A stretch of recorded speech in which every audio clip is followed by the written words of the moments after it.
Hey race fans, welcome back to the Glory Days Grill Turn 5 turnaround here for part 2 with our exclusive interview with Rupert Bear here at his shop here in Brownsburg, Virginia. And of course, we're here in front of the car owned by Merritt Sprouse, Chris Cromer. Of course, Chris Cromer's done some late model racing of his own, but Rupert, we're talking about you joining the Steel Block Bandits series this year. Merritt and Chris, your car owners. How did that come to be? Explain to the race fans about that.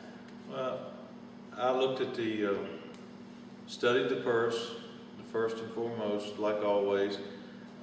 Wasn't ready to quit racing. I called Merritt back in the winter. I'd driven the car a couple times last summer. And I asked him if they had ever considered running the Steel Block Bandits, that I had looked the purse over, looked where they were going to race over, and a lot of the races were close home. A lot of them were places where I had raced at in the past, and would they be interested? And he said, well, give me a couple days to talk to Chris, and I'll get back with you. Right. And I thought, well, if we combine the efforts of the help I had, some of the product sponsors, and the equipment they already had, we wasn't sure where we would keep it, whether we'd keep it here at home or at their place in Charlottesville.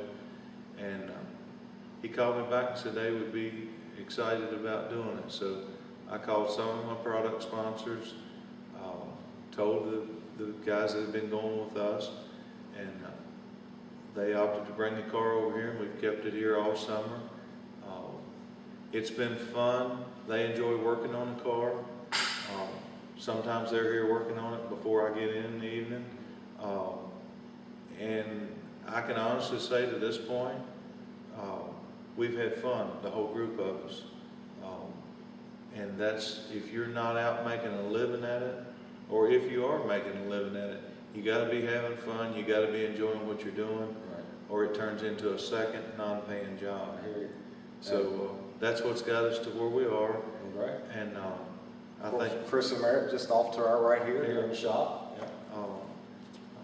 I've enjoyed seeing them smile. A lot of people come up and talk to us. We've had some success. We haven't won yet. We've had 3 second place finishes. Had right out of the box, we had fast time, won the first heat, and led some laps at county line, and broke an axle tube near the end of the race. Didn't know it. I actually went to Hagerstown the next week with a broken axle tube, and anybody could say, well, how did you not know it? I felt like a fool getting ready to go out for the dash just to find out we had a broken axle tube. Had run the heat race at Hagerstown, had run hot laps, won the heat, and George Moreland was standing there. Kenny Moreland's dad wiggled the wheel, and he said, Booper, the wheel bearings are loose. And then he hollered back in the car, he said, it's not the wheel bearings, the tube's broke. So that gave us our first DNF, and our only DNF, and that got us a little behind the points, but we've struggled back, and hopefully these next couple of weeks will put us back up close to the front. Well, and I've seen on your website, BooperBear.com, just want to throw that out there for the race fans. You interviewed on there, you said you were having fun at the racetrack. I talked to the 2 gentlemen in the car, and they said they were enjoying it. And you brought up the points. Right now you come in, you're 4th in the point standings. You're just 40 points behind your friend Walker Arthur.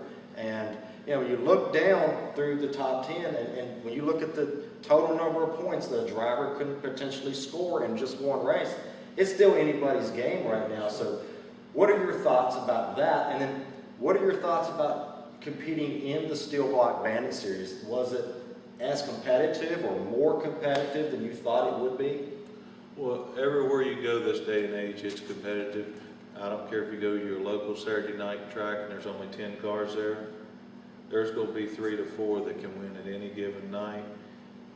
And this thing of you're going to outspin the guy you're parked beside and win, that's not hardly true anymore, because there's at least 3 to 4 well-funded cars at every track, if not more. The Bandits being no different. The pressure's not on to win the championship. I'd like to win it just like you would any other. When we had $75,000, $80,000 on the line in 2003, now I know what pressure. I mean, we analyzed everything down to what could happen, what could not happen, what we could prevent from happening. carrying 2 cars every night, taking 2 cars to the staging area, having other people start the second car. I mean, we felt like we had crossed all our T's and dotted all our I's, and that was a whole lot of money, a whole lot of stress went with it. You know, certainly, it's a good payoff for the Steel Block Bandits championship, but you can only put so much effort into it. And we're all doing this to have fun, not to make a living. Right. So however the cards unfold, I guess is what we'll play with. And talking about the points championship, it's $5,000 to win the championship in Steel Block Bandits.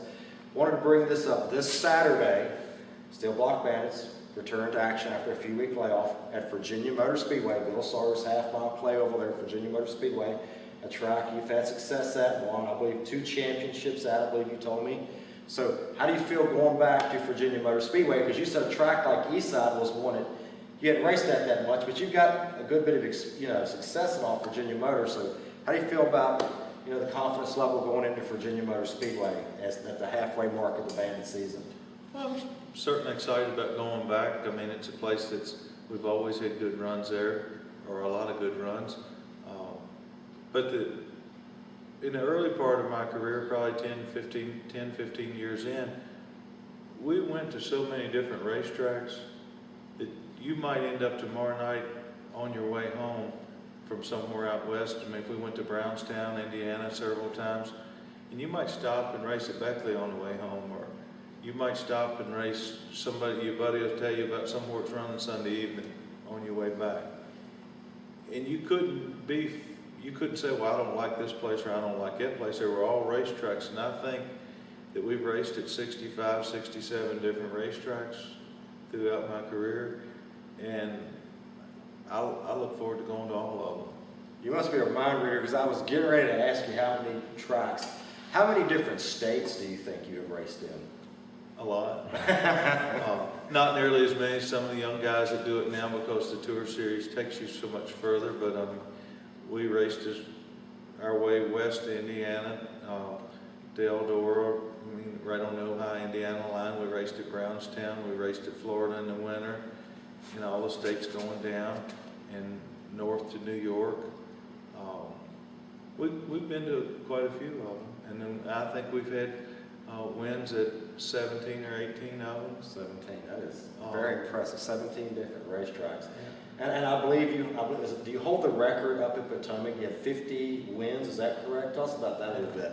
Well, it was exciting. I mean, I never thought, because we never raced there but a couple of times for the championship, we never went every week, but 2 complete years we went every week, I think.